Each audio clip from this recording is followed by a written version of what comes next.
Hello mga kapars, magandang gabi po sa ating lahat-lahat. Kapwa OFW, shout out and good evening po sa ating lahat. For today's video, tayo ay magre-rescue. Parang may pusa dito na may sakit sa aming labasan or sa aming balcony, terrace. Sa balcony, ano ba? Terrace sa taas, balcony, ano ba? Basta dito sa labas namin. At yung boses niya is parang kala mo may sakit na malubha ang kalagayan niya. Tapos, habi ko, sorry Ming, wala kaming pagkain. Sabi niya, meow, meow. Tapos, sabi ng alaga ko, bigyan lang daw ng milk.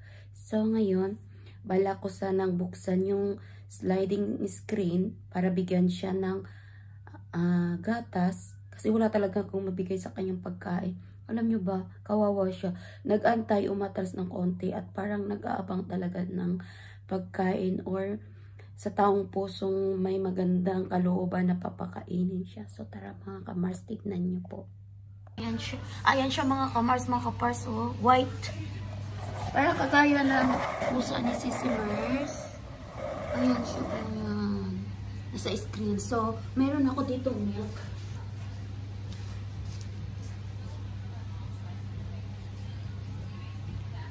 Meron na talaga akong fresh milk dito. Pero tingnan nyo siya, parang nag-antay talaga siya. Ano ba?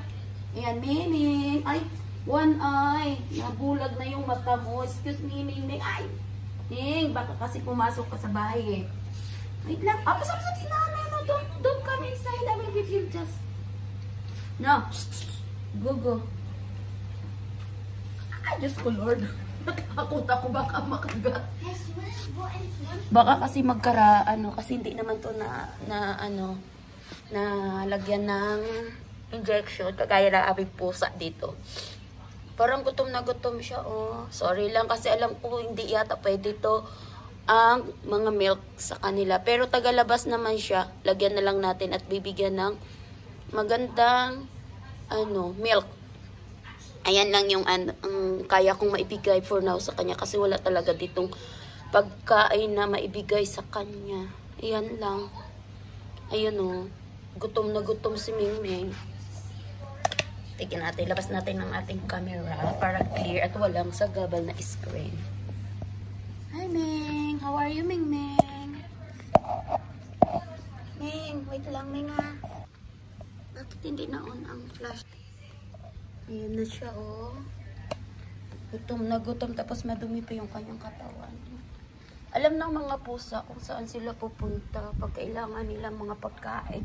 Nanginginig ako kasi sobrang lamig. Uy, kaka-inig yung weather kasi sobrang lamig ka naman, no? Kumain ka lang dyan, Miming. Ay, kawawa naman yung mga pusa. Alam nila kung sinong taong tutulong sa kanya. Para siya talagang tao na naghihingi ng pagkain. Na parang sinasabi niya, nagugutom po ako, pakainin niyo po ako. Ganon. Kawawa naman kayo. Kung pwede lang adapin kayo namin, gagawin na namin kasi lang. Bawal man ang maraming pusa dito sa loob ng bahay. Hello, Mingming. Si Mars, kasing tulad siya ng pusa mo, oh, kasi white. Si Mars, katulad siya ng pusa mo. Ayan na. Puting-puti. Sino kaya may-ari dito?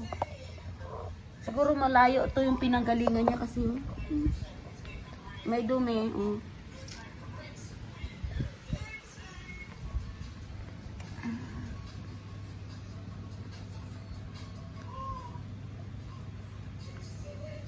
Yan, good night na Mingming.